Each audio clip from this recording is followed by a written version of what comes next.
About a week ago, we just finished moving our office to a new floor, and I was feeling a bit tired, so I was just wandering around the office.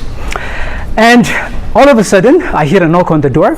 I look up, and it's this pretty girl who happens to work on the same floor.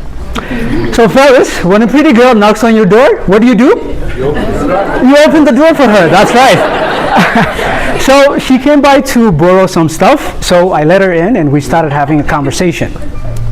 I would say this girl is around my age, so we got along pretty quickly, and we actually chatted for quite a bit, and we eventually got to the subject of relationships. And she told me that she has dated a couple of guys in the past, but hasn't really met the one yet. Now, as she was explaining that to me, I'll be honest with you guys, a part of me was judging her. You see, because I thought, since she's pretty, she probably gets approached by guys a lot, so chances are she has already met her special someone and she took him for granted. She has already experienced what I like to call her supernova, that rare magical explosion of the stars in space, and because she was busy looking elsewhere, she lost them. But all of a sudden, I stopped myself and thought, who the hell am I to judge, right? I mean, people have their own stories and I should let it be, right? Of course. But after she left, I started reflecting on my own situation, and I started asking myself, have I met anyone who could have potentially been the one? Have I missed out on my supernova? So I started mentally sifting through all of the situationships I've had in the past, and I started going, nope, not her, not her, definitely not her, hell no. And I got to one particular girl, and I thought to myself, definitely, yes, she could have definitely been the one. For the sake of privacy, we're going to call her S. Can we do that? All right. Now, just like any other relationship that ends in disaster, S and I met on Facebook. Of course, that's where we met. We later went on to meet in person, but that's how it all started. From the moment we started talking, we instantly clicked. You know how it is with some people? Even if you're physically attracted to them, sometimes conversations with them feel forced and dreadful. That was never the case with her, because with her, everything flows. With her, I never had to pretend to be someone I'm not. I can always be my 100% true and authentic self. And most importantly, she understood me. And, as a bonus, she happens to be sexy. Now, when I say sexy, I know you guys are probably thinking, okay, she probably got like a nice body, you know, attractive face, a gorgeous smile. Don't get me wrong, all of those things are important because I'm a guy, I can't lie.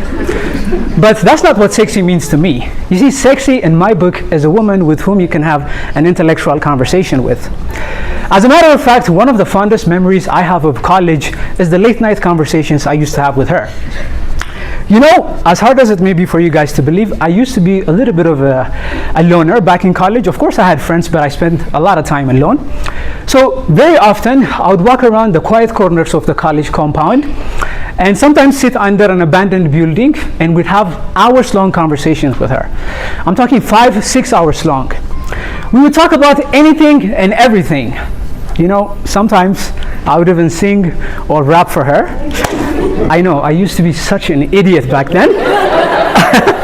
But that's how comfortable we were with each other. I guess you can safely say that she was indeed my supernova. But they say all good things don't last forever. It's true, they don't. You see, one particular night, I remember we were having our usual late night conversation. And at this point, I've been pressuring her to tell me everything about her past. And on this particular night, she decided to reveal everything to me. And in doing so, she told me something that I just couldn't look past. She told me something which I just could not get over. And from that moment on, I just could not look at her the same way. You see, that night, for the first time, I felt defeated. I still remember the way I felt. I felt so defeated that night. And that night would mark what would be the beginning of the end for whatever we had going on.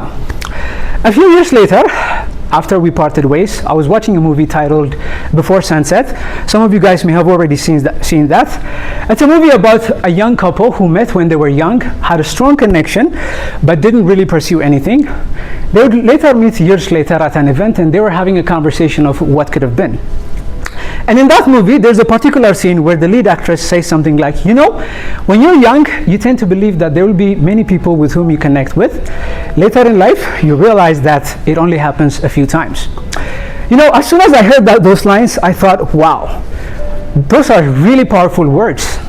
You see, guys, if we're being completely honest, even though it's been years since I spoke with her, and I never really truly regretted parting ways with her, I'm willing to acknowledge that I've never really met anyone with whom I connected the way I connected with her. I guess just like the explosion of the stars in space, she was rare and magical. So folks, I'm talking to those who are single, by the way. Because of the experience I've had with this remarkable young lady, and that movie, of course, I am convinced that the universe only gives us a few shots at something real, something meaningful. So the next time you meet someone and you feel that initial spark, don't you dare take it for granted, because that person might just be your supernova. Back to you.